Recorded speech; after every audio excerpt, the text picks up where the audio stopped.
ಇದು ಒಂದು ಹಳ್ಳಿ. ಇಲ್ಲಿ ನಮ್ಮದೂ ಒಂದು ರೈತ ಕುಟುಂಬ.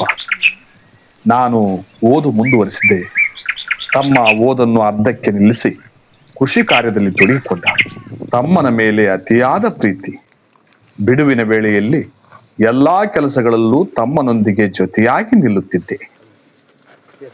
ಅಣ್ಣ ಬಿಡೋಣ, ನಾನು ಹೊತ್ಕೊಂಡು ಹೋಗ್ತೀನಿ. ಅಮ್ಮ, ಈ ಹಣ್ಣಿರುವಾಗ ನಿನಗೆ ಯಾಕೆ ಕಷ್ಟ? ಬಿಡು, ಇಲ್ಲಿ ಬಿಡು.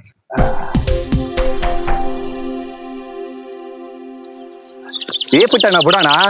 ನಿನಗೆ ಯಾಕಪ್ಪ ಕಷ್ಟ? ಆ ಕಡೆಗೆ ಹೋಗು, ಅಲ್ಲಿ ಆ ಎತ್ತರ ಪಕ್ಕದಾಗ ನೋಡು. ಹೋಗ್ ಹೋಗ್.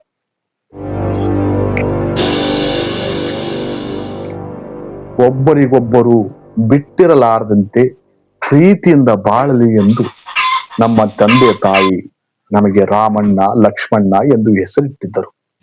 ಹಾಗೆಯೇ ನಾವು ಕೂಡ ಎರಡು ದೇಹ ಒಂದೇ ಜೀವ ಎನ್ನುವಂತೆ ಬದುಕುತ್ತಿದ್ದೆವು. ಅಣ್ಣ ತಮ್ಮಂದಿರ ನಮ್ಮ ಈ ಜೋಡಿಯನ್ನು ನೋಡಿ ಹಳ್ಳಿಯವರು ಗುಣಗಾನ ಮಾಡುತ್ತಿದ್ದರು. ಹೊರದ ಕೆಲಸಗಳಲ್ಲಿ ತಮ್ಮನಿಗೆ ನೆರವಾಗುತ್ತಾ ಕುಟುಂಬದ ಜವಾಬ್ದಾರಿಯನ್ನು ಹೊತ್ತು ಯಾವುದೇ ಕಷ್ಟ ನಷ್ಟಗಳು ಬಾರದಂತೆ ನೋಡಿಕೊಳ್ಳುತ್ತಿದ್ದೆ.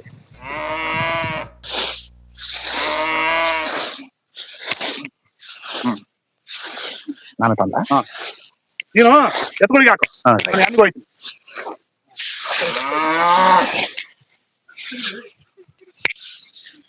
ಇಲ್ಲ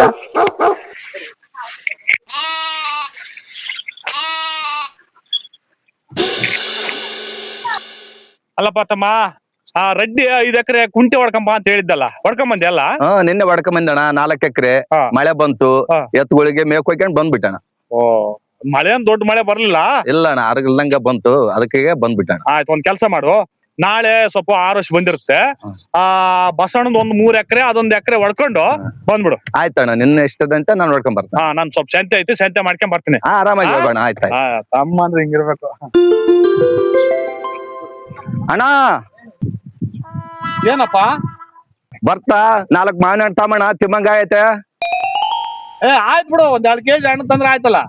ಅಣ್ಣ ಅಂದ್ರೆ ಹಿಂಗಿರ್ಬೇಕು, ಎಷ್ಟು ಪ್ರೀತಿ ನನ್ನ ಮೇಲೆ. ನಾನು ಏನು ಕೇಳಿದ್ರೆ ಇಲ್ಲ ಅನ್ನಂಗೆಲ್ಲ. ಇಷ್ಟೆಲ್ಲಾ ಪ್ರೀತಿಯಿಂದ ನೋಡಿಕೊಳ್ಳುತ್ತಿದ್ದ ನಾನು ಕಾಲೇಜಿನಲ್ಲಿ ಓದುತ್ತಿರುವಾಗ ಒಬ್ಬ ಪೊಲಿಟಿಕಲ್ ಲೀಡರ ಮಗಳ ಪ್ರೇಮ ಪಾಶದಲ್ಲಿ ಸಿಲುಕಿ ಅವಳನ್ನೇ ಮದುವೆಯಾದೆ. ಅದೇ ಸಮಯದಲ್ಲಿ ಕೆಲಸಕ್ಕೆ ಸೇರಿದ್ದರಿಂದ ತಮ್ಮನು ಒಬ್ಬೊಂಟಿಯಾಗಿ ಮನೆಯ ಎಲ್ಲಾ ಕೆಲಸಗಳನ್ನು ತಾನೇ ಮಾಡಬೇಕಾಯಿತು.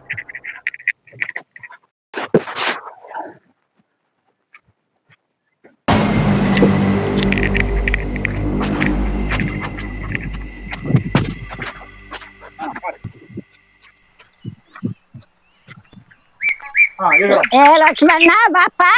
ಏನಮ್ಮ? ಬಾಪ ಲಕ್ಷ್ಮಣ್ಣ, ಟೀ ಕುಡಿ ಬಾಪ. ಬಂದಮ್ಮ.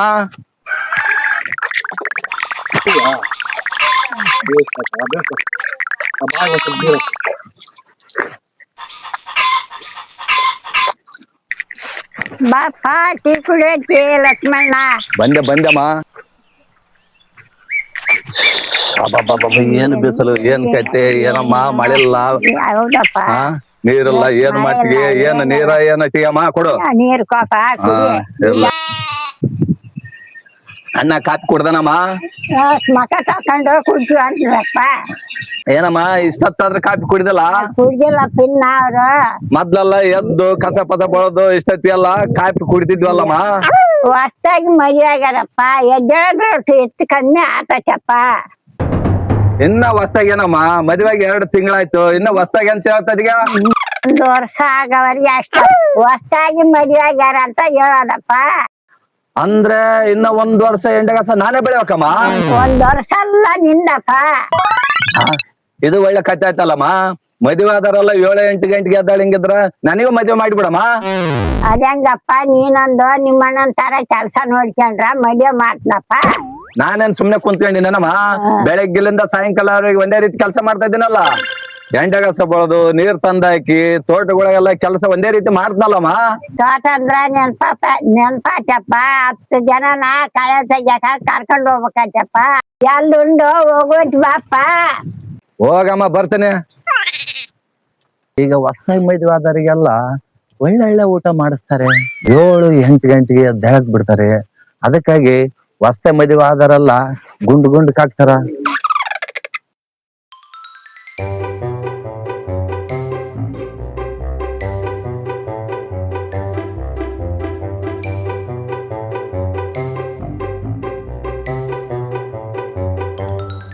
ಏನೇ ಇಲ್ಲಿದ್ಯಾ? ಬಂದೇರಿ. ಆಯ್ತು ತಡ್ರಿ, ನಿಮ್ಮನ್ನೆಲ್ಲ ರೆಡಿ ಮಾಡೋ ಜವಾಬ್ದಾರಿ ನಮ್ದು. ಮದುವೆಯಾದ ಹೊಸತನಲ್ಲಿ ಮನೆ ದೇವರಿಗೆ ಮುಡಿ ಸೇವೆಯ ಹರಕೆಯನ್ನೂ ಪೂರೈಸಿದ್ದೆ. ಹಾ ಬಿಡು ಬಿಡು ಬಿಡು, ಸಾಕ್ ಬಿಡು. ಎಲ್ಲ ಮೇಕಪ್ ಮಾಡೋದೇ ಆಯ್ತು ನಿಂದು. ಸರಿ. ಇರ್ಲಿ ಬಾಳ ದಪ್ಪ ಹಚ್ಬಿಟ್ಟೆ ಹೆಂಗೆ ನೋಡು. ಕರೆಕ್ಟ್ ಇದೆಯಾ? ಚಿಕ್ಕದಾಗಿದ್ಯಾ? ಇಷ್ಟೆಲ್ಲ ಮೇಕಪ್ ಯಾಕೆ ನನಗೆ? ನಮ್ಮವ್ರ ನಮ್ಮಿಗ್ ಚಂದ ಕಾಣ್ಬೇಕಂತ ಆಸೆ ಇರಲ್ವೇ? ಆಸೆ ಇರ್ಬೇಕು, ಆದ್ರೆ ಈ ತರ ಅತಿ ಆಗ್ಬಾರ್ದು. ಅತಿ ಏನಿಲ್ಲ, ಎಲ್ಲ ಮಿತವಾಗಿ ಹಚ್ಚಿದೀನಿ. ನನ್ನ ಕಣ್ಣಿನ ದೃಷ್ಟಿ ನಿಮ್ಮ ತಗಲೋ ಆಗಿದೆ. ನಿನ್ನ ದೃಷ್ಟಿ ತಗಲಿದ್ರೆ ಪರವಾಗಿಲ್ಲ, ಆದ್ರೆ ಬೇರೆ ಹುಡುಗಿಯರ ಕಣ್ಣು ದೃಷ್ಟಿ ನನ್ನ ಮೇಲೆ ಬೀಳದೆ ಇದ್ರೆ ಸಾಕು. ಅದೇ ಆದ್ರೆ ನಿನ್ನೆಲ್ಲ ಕಣ್ಣು ಹಾಕ ಹುಡುಗಿ, ಕಣ್ಣು ಹಾಕಿದ್ರೆ ಕಣ್ಣು ಕಿತ್ತಿ ಕೈಯ ಕೊಟ್ಬಿಡ್ತೀನಿ. ಅಯ್ಯೋ ಅಯ್ಯೋ, ಹಂಗೆಲ್ಲ ಮಾಡ್ಬಿಟ್ಟಿಯ? ನೋಡಿದ ಮಾತ್ರಕ್ಕೆ ಕಣ್ಣು ಕಿತ್ತು ಕುಳ್ಳಿದ್ ಮಾಡೋದಾ? ಇದ್ಯಾವ ನ್ಯಾಯ? ಬೇರೆ ಹುಡುಗಿ ನೋಡಿದ್ರೆ ಸುಮ್ನೆ ಇರ್ತೀನಾ? ನನ್ ಗಂಡ ನಾನ್ ಮಾತ್ರ ನೋಡ್ಬೇಕು. ನಿಮ್ಮನ್ನ ನೋಡಿದ್ರೆ ನೋಡ್ತಾನೆ ಇರ್ಬೇಕನ್ಸ್ತಿ. ಹೌದಾ? ನನ್ ನೋಡಿದ್ರೆ ನಿನಗೆ ನೋಡ್ತಾನೆ ಇರ್ಬೇಕನ್ಸುತ್ತಾ? ಏನ್ರಪ್ಪ ನಿಮ್ದು ಇನ್ನ ಆಗ್ಲಲ್ಲ? ನಮ್ಗೆ ಹೊಟ್ಟೆ ಇಷ್ಟೈತಪ್ಪ, ಊಟ ಮಾಡ್ಕೊಂಡು ಹೋಗ್ತು ನಾವು. ಹೌದಣ್ಣ, ನಮ್ಗೆ ಹೊಟ್ಟೆ ಹಸ್ತೈತೆ, ಊಟ ಮಾಡ್ಕೊಂಡು ಹೋಗ್ತು.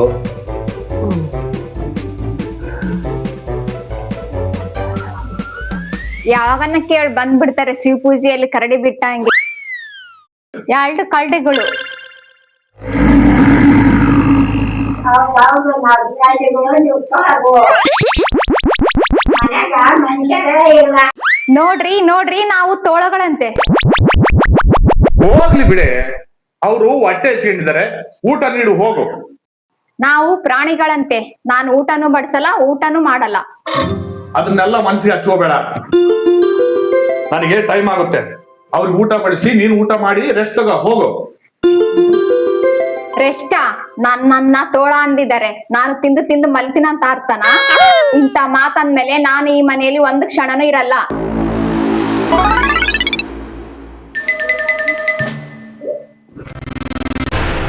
ಅಮ್ಮ, ಬಟ್ಟೆಗಳೆಲ್ಲ ಬ್ಯಾಗಲ್ಲಿ ಪ್ಯಾಕ್ ಮಾಡ್ತಿದ್ದಂಗದಾಳ, ಊರಿಗೆ ಹೋಗ್ತಿದ್ದಂಗದಾಳಮ್ಮ.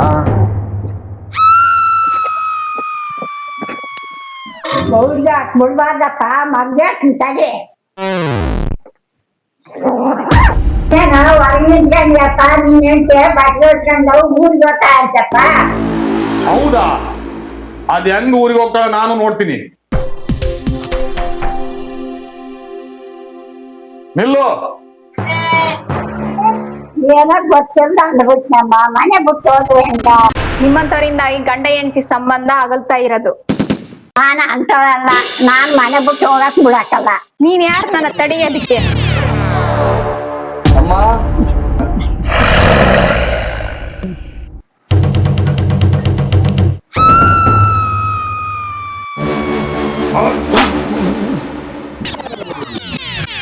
ಅಪ್ಪ ಅಪ್ಪ, ನನ್ ಗಂಡ ನನ್ನ ಮುಖ ಬಾಯಂಗ್ ಹೊಡೆದ್ ಬಿಟ್ಟಿದ್ದಾನೆ.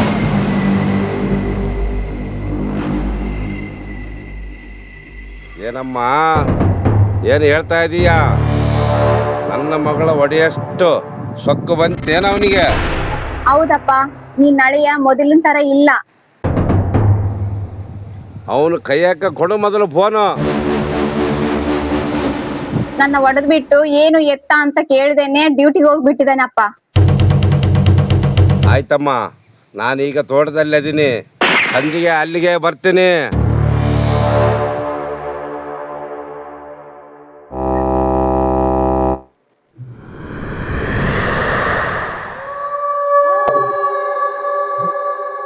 ನೀನು ಬಂದು ಕರ್ಕೊಂಡೋಗೋವರೆಗೂ ನಾನು ಈ ಮನೆಯಲ್ಲಿ ಊಟ ನೀರು ಏನು ಮುಟ್ಟಲ್ಲಪ್ಪ.